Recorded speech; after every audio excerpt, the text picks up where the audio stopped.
اگر اس معاملے میں کوئی غیر شرعی کام کر رہا ہے، کوئی غیر شرعی طریقے سے حاضری دے رہا ہے، تو نہ تو اللہ کے ولی نے کہا ہے کہ اس کو غیر شرعی کام کرے، اور نہ کہ دین و ایمان اس کو اس بات کی اجازت دیتا ہے۔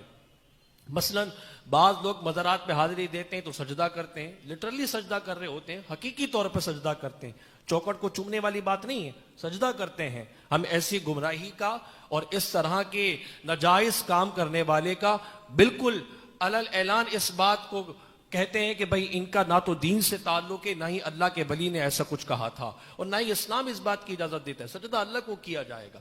عبادت کا ہو یا تعظیم کا، محض اللہ کے لیے ہے۔ اگر کوئی آ کے کرتا ہے وہ گناہ گار ہے، وہ غیر شرعی کام کر رہا ہے، نہ کہ اللہ کے ولی کے مزار پہ، عرس اولیاء کے نام پہ، دھمال کے نام پہ ناچا جا رہا ہو، خواتین ناچ رہی ہوں، مرد عورت کا اختلاط ہو، ہجوم لگا ہوا ہو، مزامیر کے ساتھ، ڈھول تاشوں کے ساتھ قوالیاں ہو رہی ہوں، نہ ناپاکی کا پتہ ہو، نہ پاکی کا پتہ ہو، نہ نماز کے معاملے میں کسی کی کوئی توجہ جا رہی ہو، اب ایسی صورت میں غیر شرعی کاموں پر جو ہے وہ اللہ کے ولیوں کا آراز کیا جائے، تو یاد رکھیے گا ایسے آراز اولیاء کی شریعت کبھی آپ کو اجازت نہیں دیتی۔ اور اس طرح بھی بعض دیکھا جاتا ہے کہ جہاں عرس اولیاء ہوتا ہے تو وہاں کے جو سجادہ نشین ہوتے ہیں وہ خود بھی غیر شرعی ہوتے ہیں، عورتوں کی طرح بال رکھے ہوتے ہیں، 10 انگوٹھیاں انہوں نے ایک ہاتھ میں پہنی ہوتی ہیں، مالائیں انہیں ڈالی ہوتی ہیں، پیچھے سے عورت لگ رہے ہوتے ہیں، آگے داڑھی ہوتی ہے، عجیب و غریب ماحول پیش کر رہے ہوتے ہیں، اور پیر صاحب جو ہے وہ صاحب مزار کے سمجھیے کہ اولادوں میں سے ہیں، لیکن حال یہ ہے کہ انہوں نے مجاہدات کر کے فقر و فاقے میں جو ہے اللہ کو منایا تھا، اور یہ ہمارے اور آپ کے چندوں پر جو ہے عیاشیاں کر رہے ہوتے ہیں۔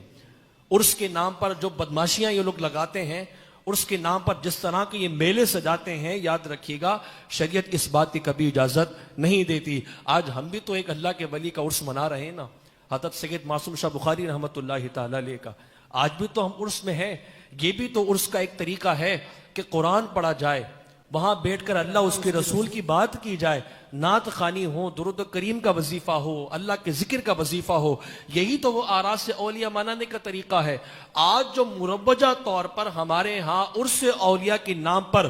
جس غیر شرعی امور کا کام کیا جا رہا ہے، تو یاد رکھیے گا قطعاً اسلام اور شریعت اس بات کی اجازت نہیں دیتی۔ یہ خود اللہ کے ولیوں کو بدنام کرتے ہیں۔ زمانے بھر کا نشہ جو ہے مزارات کے قریب میں بک رہا ہوتا ہے۔ کیا نشہ بیچنے والے، منشیات فروش، جتنے بھی یہ جو مافیا ہے اور جتنے یہ جو قانون نافذ کرنے والے ادارے، ان کو نظر نہیں آتا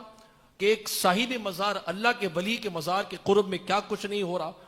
پورے محلے کے چرسی موالی وہیں جا کے ملیں گے، وہیں بیٹھے ہوتے ہیں،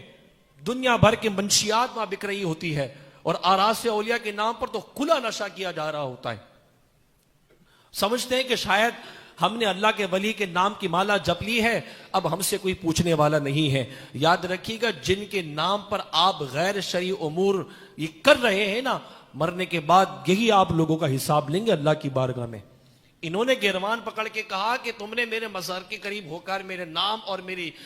دین اور میرے شریعت کے ساتھ جو کھلواڑ کیا ہے، پہلے اس کا سوال کا جواب دو۔ اللہ نے اگر اسی بات پر تمہاری پکڑ کر لی تو کیا انجام ہوگا؟ اللہ کے ولیوں سے دشمنی رکھنے کے متعلق تو خود حدیث قدسی میں اللہ نے ارشاد فرمایا ہے کہ جو میرے ولیوں سے دشمنی رکھے میں اس سے اعلان جنگ کرتا ہوں، تو یہ دشمنی نہیں ہے۔ مزار اولیاء کے قریب جو منشیات بک رہی ہے، یہ دھندا خوری لگائی ہوئی ہے، گدا گھروں کو بٹھایا ہوا ہے، لاکھوں کروڑ روپے کا جو ہے وہ مال بٹورا جا رہا ہے، منشیات کے نام پر، خیرات کے نام پر بٹورا جا رہا ہے، کیا اللہ تبارک و تعالیٰ کے ولیوں کے نام پر جو یہ اپنی جیبیں گرم کر رہے ہیں، کیا مرنے کے بعد ان سے نہیں پوچھا جائے گا؟ چندے کے نام پر کروڑوں روپے کھا جاتے ہیں،